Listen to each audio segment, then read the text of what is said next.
horror film, Veronica. Spoiler ahead, watch out and take care. Based on a true story set in Madrid 1991, the film starts with a foreshadowing of police receiving an emergency phone call at Sunday midnight. As soon as the police arrive at the address, the detective notices a worried middle-aged woman running towards two frightened children. The detective and his team try to rescue two more children upstairs, only to witness a horrifying scene. 3 days earlier, on June 12, 1991, Thursday morning, Eldest, a responsible sister, gets up to assist her siblings for school. She first wakes up Trez, her third sibling, to take a shower. Then she opens the curtain to wake up her second sibling, Das. And lastly, Cuatro, the youngest of them all.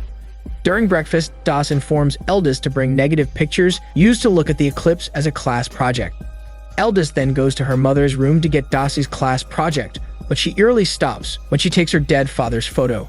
Her half-awake mother asks if she's okay, which she affirms. In Eldest's class, the nun instructor teaches that some primitive cultures believe solar eclipse is a good time for human sacrifices. Eldest's friend, nicknamed Curly, asks her if she has the Ouija board with her. Eldest then responds that the board is with her. When the teacher talks about the different beliefs, the ring bells and signals students and teachers to witness the eclipse. Meanwhile, Eldest, Curly, and Blondie sneak out of the eclipse viewing event. It turns out that they are planning to use the board to summon the spirit of Eldest's father during the eclipse. The three of them head down to the dirty basement. Curly asks Blondie if she has ever done a seance before, but Blondie explains she used paper cutouts, but not with an official board. Eldest then brings out an occult encyclopedia and her father's self-photo used to connect them with the father's spirit. At the same time, the moon starts to get in between the sun when they commence the seance. They ask if there's anyone with them. The glass begins to move, which signifies there is a spirit around. So they ask if the spirit wants to talk to Eldest. The other two want to confirm if it's her father, so they ask again who it is. As the partial contact of the eclipse starts, the glass moves once again. The three of them feel the shiver, but they shrug it off and blame one another if someone's moving the glass. However, the glass moves again, this time so rapidly. The glass stops at the center and burns the index finger of Curly and Blondie, as the second contact of the eclipse engulfs the sky. Strangely enough, the board leaves Eldest untouched and seems out of herself. The eclipse continues its third contact, and a glass breaks, earning the screams of Curly and Blondie. On the other hand, Eldest has her index finger bleed at the sun symbol on the center board, then it suddenly breaks. Because of panic, Curly accidentally kicks the candle. They use flashlights to uncover the dim, only to find Eldest lying on the floor, who is saying something uncontrollably, then screams on top of her lungs. Later that day, after fainting in the basement, she ends up in an infirmary. The matron then finds out that she hasn't had her period yet, so maybe she's iron deficient. Eldest then heads to the exit to go home with her siblings, but Trez notices a blind nun seemingly looking at Eldest. As they reach the house, the paranormal events officially start. Eldest goes directly to her room and sees the burn in her bag. She then checks up the broken board from her purse and closes it, placing it atop the cabinet. But when she's about to head outside of her room, her bag drops, which shocks her. Eldest then decides to put her bag below her bed. Shortly after, Cuatro and Das notice Eldest all frozen up as she tries to eat. Das then talks to Trez over the radio to come over. Thanks to the terrified Das who accidentally spills the milk, Eldest turns back to her senses, then wipes her mouth. Eldest catches sight of a mysterious bruise on her shoulder as she washes her towel. Her confusion stops when she hears the telephone rings. It turns out it's Curly postponing their hangout because she's with her mother. Eldest tries to call again, only to find out Curly is lying to her and currently hanging out with Blondie. Hours later, Eldest bays Cuatro and jams their favorite song, Centella. She then hears a crash outside the bathroom and thinks it's because of Das and Trez. The impact grows loud, and it turns out it comes from her bedroom and not from the two. Eldest comes to her room to check and hears Cuatro's screams, but suddenly her bedroom door closes. As soon as it opens, she finds out Cuatro burns because of strange hot water coming from the faucet. Eldest washes her hand after rubbing an ointment to her brother's burns shortly after. Later, she comes to wash the dishes and notices a glass on the sink. Just when she's about to put her index finger on top of it, Centella creepily plays on their television. Anxious, Eldest slowly approaches the TV to turn it off. Little did she know, the unseen creature is silently following and watching her. Eventually, Eldest goes to her bedroom, then moves her bag inside the cabinet.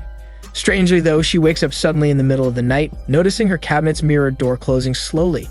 She then bravely checks what's inside, and she sees Das and Trez curling up in fear. Seconds later, Eldest hears someone calling her. it's her dead father, naked and slowly approaching her. She responds as she backs up, confirming if it's her father. Unfortunately for her, the monstrous burned arms pull her towards her bed. Her father's body starts to change into a spine-chilling evil spirit, reaching her wide-open mouth. Friday morning comes, June 13, 1991. It turns out that it's just a nightmare, but brings her in an ominous panting. Later, the class discussion about a story concludes with her teacher saying that no one escapes the consequences of passing the limit that separates reality from fantasy. Sadly, Curly and Blondie seem to exclude Eldest from their paper crumpling routine, so she asks her teacher if she may go out. With her fresh spine-chilling memories yesterday, she goes back to the basement where the seance took place. To her surprise, the nun suddenly speaks from the corner, then tells her a metaphor of ready-made French toast as the evil spirit who answered her call. The nun takes a look at a photo of Eldest's father and immediately senses that it's not her father who responded to the seance, but an evil spirit. The nun then alerts Eldest to protect her siblings, because the evil spirit now walks with her. Later on, Eldest talks to Curly if she's mad at her.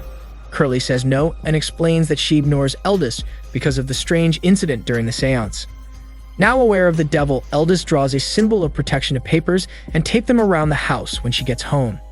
Later in the evening, Eldest hears a voice from Das over the walkie-talkie, saying that she should not let the spirit hurt them, since she was the one who summoned the devil. But when Eldest sees their toy lights up red and blue, she finds out that Das and Trez are asleep. However, when she turns back, she notices a shadow through the wall that quickly chokes Das. The devil suddenly disappears, and Eldest shakes Das until she wakes up. Eldest then explains to her confused siblings that there's someone inside the house wanting to hurt them. Shortly after, Eldest gathers her siblings in the living room to sleep together so she can protect them from the devil. When she wakes up from her quick nap, she slowly walks through the hallway and catches the sight of the evil spirit. Das and Trez ask her what's wrong as the silhouette walks closer to the opaque door. Eldest raises the cross only to find out it's her mother, who at this time gets confused. Das and Trez hurriedly run toward their mother, sharing about the spirit and fear they feel with Eldest's encounters. After that, their mother visits Eldest in her room and asks her what's happening. Eldest then recalls the Ouija board and she accidentally calls the devil. Her mother asks why, so Eldest answers she just wanted to talk with her father. Their mother then shrugs it off, insisting she reads too much occult stuff. Another nightmare occurs. Das and Trez jump the bed, so she groggily shouts at them to leave her alone. She screams on top of her lungs when Das and Trez devour both of her arms, while Quattro jumps on top of her. Their mother eerily utters her desire to make Eldest have her menstrual period. Then a strange blast of blood comes in her upper legs. Her screams get louder and louder until she wakes up chasing her breath. It's now Saturday morning, June 14, 1991. Eldest finds out the blood on her pajamas and phone. She proceeds to look behind her phone and finds a burnt mark on it.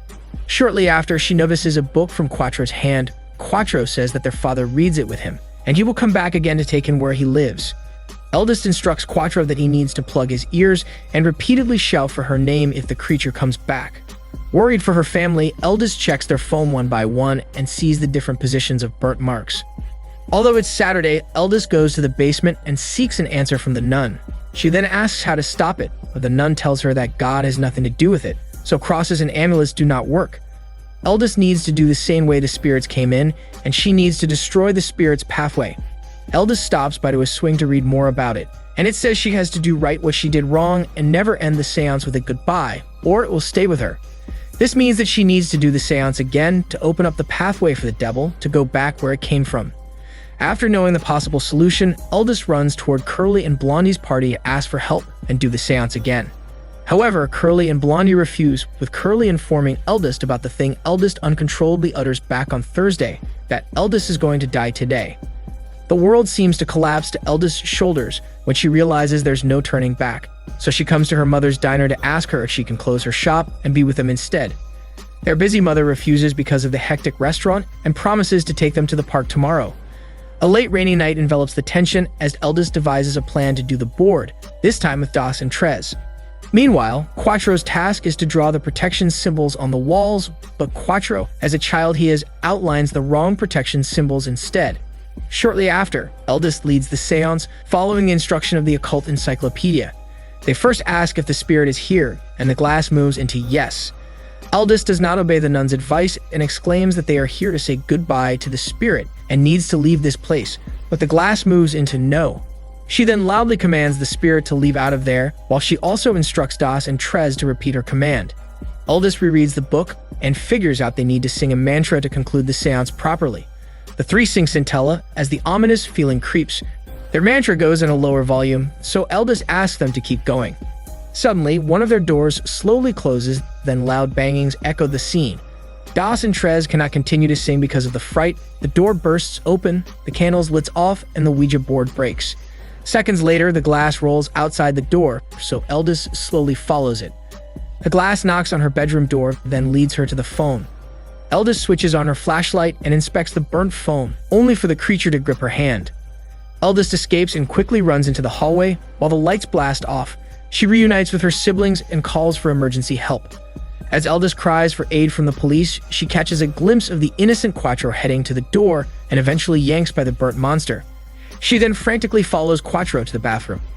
Because of the adrenaline, Eldest trips and loses her consciousness. Shortly after, she wakes up still in the toilet, then finds out Quattro is beside her. She immediately carries her brother and tells her sister to dash downstairs fast as the devil keeps lingering around them. Meanwhile, their mother notices the police cars heading to their place, so she hurriedly runs outside.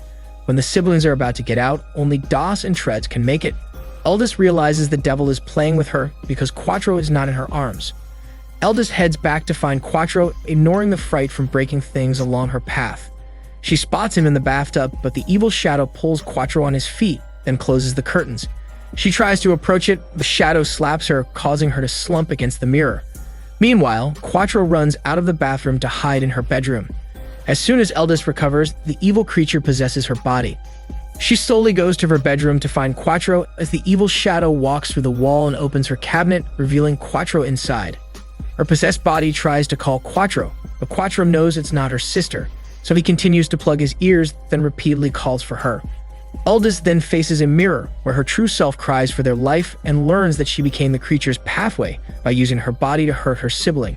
It turns out that she was the one who choked Das in her sleep, and she was also the one who put hot water into Quattro's bathwater. Now the devil is trying to use her to kill Quattro. To save Quattro, she attempts to slit her throat to stop the devil from controlling her, but the devil prevents her from killing herself.